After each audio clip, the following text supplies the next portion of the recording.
Hey friends, happy Friday. Happy November 1st. Wow, can you believe we can now say Christmas is next month? Crazy. This year literally just flew right by. I don't know where it went. I don't know. I just know that I need to get the pedal to the metal and get these Christmas ornaments made. So today's just going to be a quick little video. I am going to start on my Christmas bulbs here. As you see, I have a 24 count of the plastic round bulbs that I bought at Michael's. I think these are, yeah, they are regular $19.99 for the 24 count. However, I did not pay $19.99 for them. I used a coupon and got them for a cheaper rate. So I just think $19.99 for those is kind of silly, but whatever. And then I just have some Premier Basic Chunky, which is a bulky 5. And this is just the color white. Just your basic white yarn.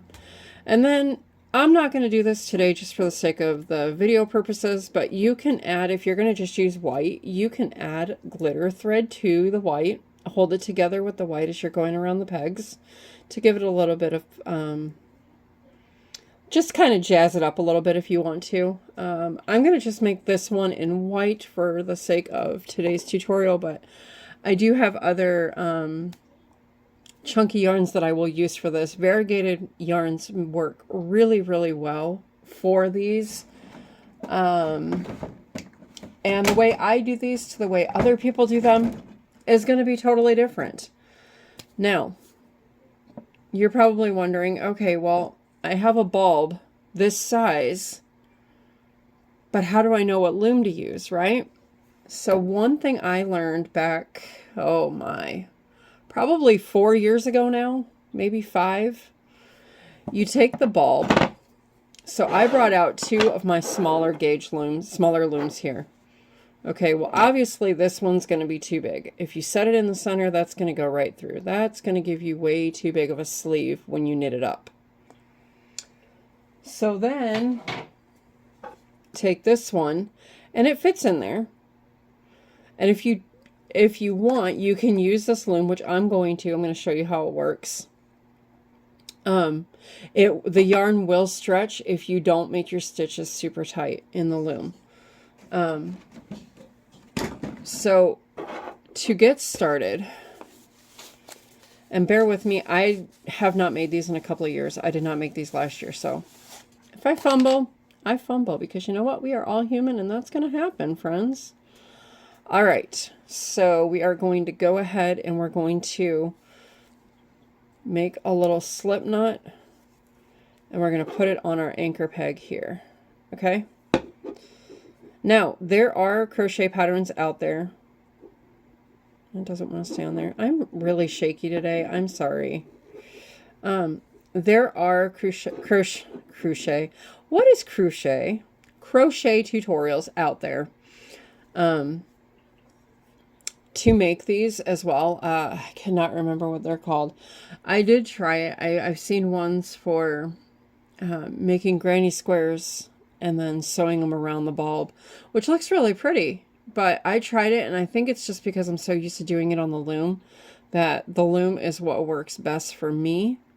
So we're going to do a drawstring cast on here. So all you're doing is you're going in and out of all your pegs.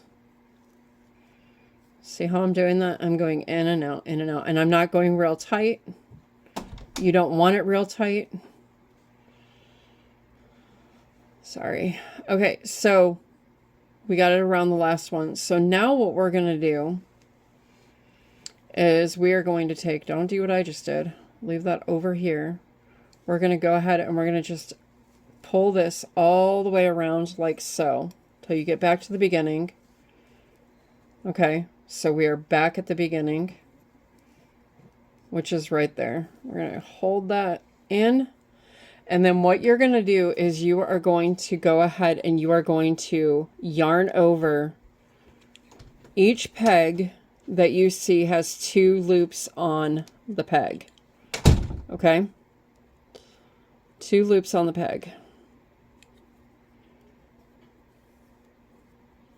I'm getting all tangled up. I'm also not used to using this small of a loom. Again, this is the only ones that Michael's had in stock when I went to go buy them. So, hold that on there. That'll be easier. Yarn over. And yarn over that last one there. Okay. So now that we did that, right? Did I do that right? I think I did that right. All right, so now I'm going to go ahead and I'm going to start just wrapping all of my pegs. And there's different ways you can do this. You can do a knit purl stitch. You can just do what I'm doing, which is just the general E-wrap, because I'm just doing this for the sake of this video. Okay, so we're going to go ahead and we're going to pop that last one off. That anchors it on there. And then I'm going to start going all the way around each peg.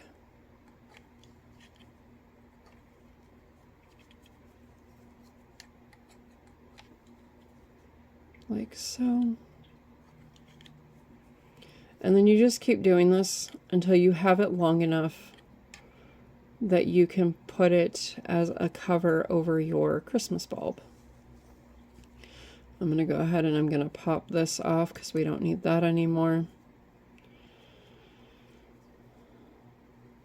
That was just to hold it on until we've got it and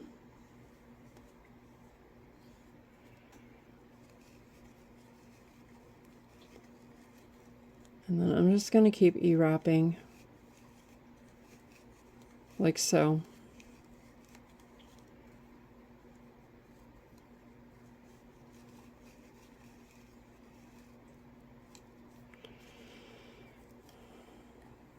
And you can pull these off any direction you choose.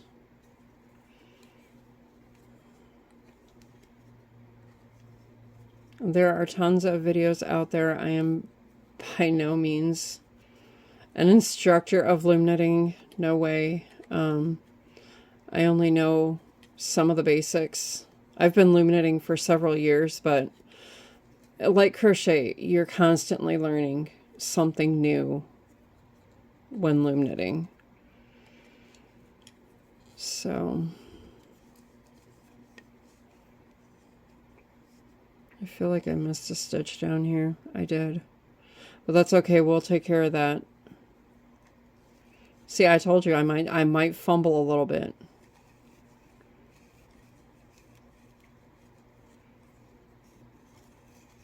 But that's all you do. You just keep going around and around and around. Oh.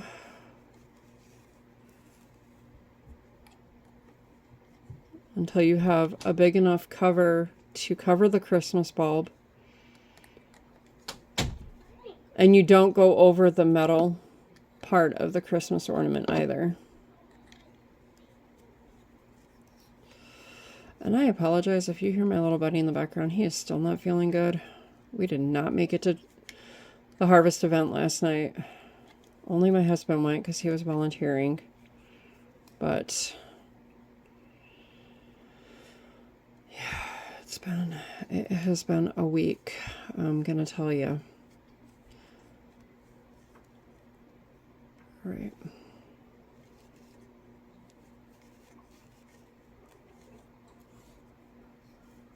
So that's all you do. Just keep wrapping your pegs, wrapping your pegs, wrapping your pegs.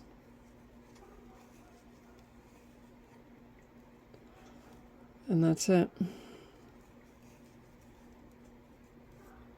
And if you hear a dog barking, my neighbor on the 3rd floor has one of the no-no dogs, a pit bull.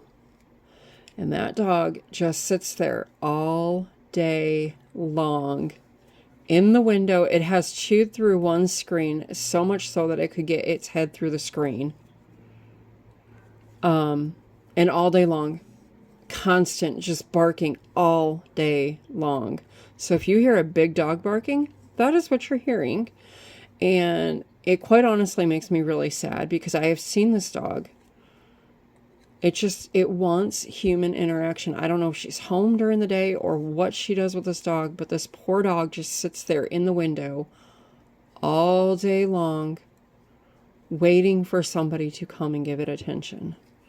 And of course, calling management does absolutely no good because they're just going to call them and then they're going to have their side of the story. And yeah, we all know how that goes, right? And because it's during the day, animal control doesn't do anything because they are so inundated with strays. So I don't know. I don't know. Anyways, so yep, I'm just going to keep going around and around and around. And then I'm going to go ahead and I'm going to flip this over in just a second here so you can see what I'm talking about too.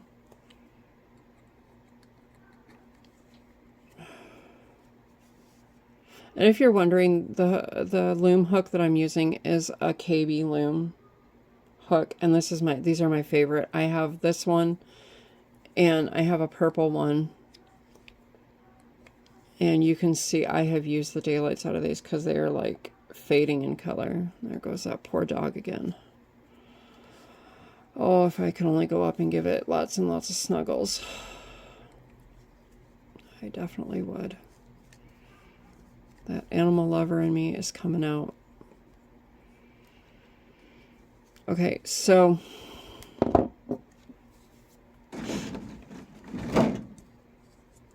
this is what I'm talking about. So you want to see how,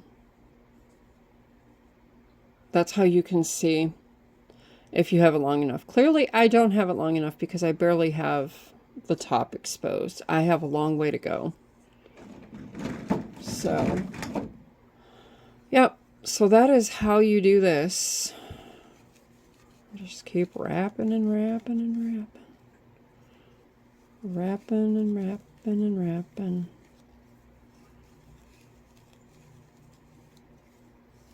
And if your loom has, ouch, my arm was stuck to the corner of the desk. There is cat hair all over this desk. Yeah, our cat has been just crazy at night, jumping from surface to surface. These anchor pegs are good because that helps you know where your start-stop point is on your loom.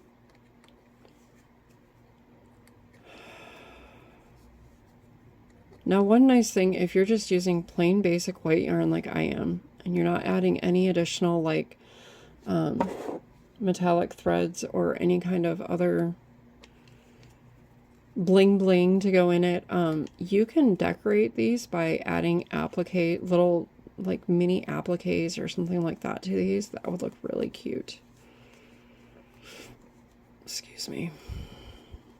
And this is going to work up really fast on the loom because this is a chunky yarn. Now, another thing you can do, and I have done this in years past, is you can take the Christmas ball because they're clearly empty, right? And you can fill it with like the different snow filling that you can buy at craft stores. You can fill it with tinsel so that if you have a yarn that's going to cause it, like once you put this on there, it's going to expand a little bit. It's going to expand. So you're going to see through the holes. And putting the metallic threads inside the bulb would look really pretty. Now, my suggestion, if you're going to do that, go to Dollar Tree and buy the tinsel. You can cut it up from there into little pieces and then stuff it inside the bulb, because those the little metal hanger pieces on the top of that bulb do come off so that you can fill the bulb. Okay. And what I'm talking about is these here. These just pop right off. like so. Be careful not to lose that metal piece. You fill the bulb, and then you just pinch these back together. And I'm having a problem because I have a cut on the bottom of my finger. I don't know if you can see that, but my thumb does not want to work like I need it to right now. Like that, and then bada bang. So I'm going to test this again on my loom. Oh, we're getting there somewhere. We're getting about halfway. So that's all you do with this, friends. Just keep wrapping. No, I will tell you, I think I have seen in the past that Dollar Tree has those plastic bulbs. And that's fine and all, but they are kind of thin. And I'm noticing that with these ones this year too from Michaels, is they're a little bit thinner than they normally are. So, I mean, the sky is the limits on this. You can decorate this piece here. Before you hang it on there, you can hang like some beads or some tassels or something like that from this before you put it up on the tree. You can put ribbon. I've seen ribbon tied around these to hide this metal piece, which comes out absolutely beautiful. I'm just going to be honest. I'm a little bit lazy, but I'm starting these earlier in the season, so I might be able to get a little bit creative with them. But yeah, so that is all you got to do. And again, I'm not a tutorialist. I'm showing you the way I learned how to do this. I'm showing you how I do it. My suggestion to you is to look up the drawstring cast on and bind off, which is what it's called for loom knitting. Deborah Shaw, I think is her name. She has a ton of loom knit videos out there. And that's who I've learned a lot of my loom knitting from, is her. And then there's lumahat.com is another one. She has a YouTube channel. I'm trying to think. There was another one. Wambu, W-A-M-B-U, Made It, I think is another loom knit site. But there are just so many of them. Just type in the description box, drawstring, cast on, and bind off. And that's what you want to use for this, because you're going to tie, you're going to cinch up each end when you're done. So anyways, I hope this was semi-okay for you guys and you understood what I was trying to show you. I don't know if you've never tried loom knitting. It is, you know, for years I was just like, oh, there's no way I can do that. My brain just can't do it. You know what? I had to tell myself, stop saying you can't. And I had to start telling myself you can. Because even though, sure, I'm still learning 4 or 5 years later, but it's like crochet. You're never going to stop learning. With any craft, you're never going to stop learning. You're going to always be learning something new. A new technique's going to come along, and yeah, I personally absolutely love loom knitting. I have tons of looms. I find it very therapeutic. A lot of people think it's tedious. And sure, it is tedious because you're having to wrap pegs. Now this one, I'm fortunate it's just a tiny little loom. I have other looms that are 45, 60 peg looms. So you can just imagine. And then the gauge in between them gets more narrow as well. So it just depends on the loom you're using, the yarn you're using. But there are, like I said, there's fantastic tutorials out there to get you started on loom knitting. There are books that you can purchase. Yeah, again, it's like crochet. The sky's the limits. Give it a try, friends, if you've never tried loom knitting. You can get a cheap set of looms on Amazon just to get you started. See, when I stretch my stitches, these are going to be, it's going to be exposed on the bulbs. So I think I'm going to, get some silver and gold tinsel to stuff inside my bulbs this year. So, and then if you remember on my video last week, I showed you the beads that I purchased from Michael's last weekend. Those are going to be part of the hanger piece on here, as well as I think on my snowflakes. I haven't fully decided on the snowflakes yet because it might be a little bit too heavy on the snowflakes, but it'll definitely work on these bulbs. So anyways, that is my 20 minutes of jabbering about something that I love to do. I hope this helped you even a little bit. Let's see, I can just show you real quick what I'm talking about with the drawstring. So when you pull this, see how it's tightening there? And then you'll just use a needle and you'll cinch it up the rest of the way. So anyways, that's it. That's all I have for you today, friends. Have a fantastic weekend. I will tell you my next 2 weeks are going to be absolutely crazy. My husband has a lot going on for work, so I'm going to be holding down the home front 1000% by myself. So there will be videos. I just don't know when or what time of the day. So my goal is Monday through Friday, there will definitely be videos. Just the times are going to fluctuate. But I know this weekend I'm going to start decorating for Christmas. Yep, I'm one of those. Halloween's gone. Halloween's going away, and Christmas is coming up. So anyways, friends, just know I love you. God loves you. Be kind to one another. And again, enjoy your weekend. Get out there and enjoy this fall weather. And I will see you all next week. Bye.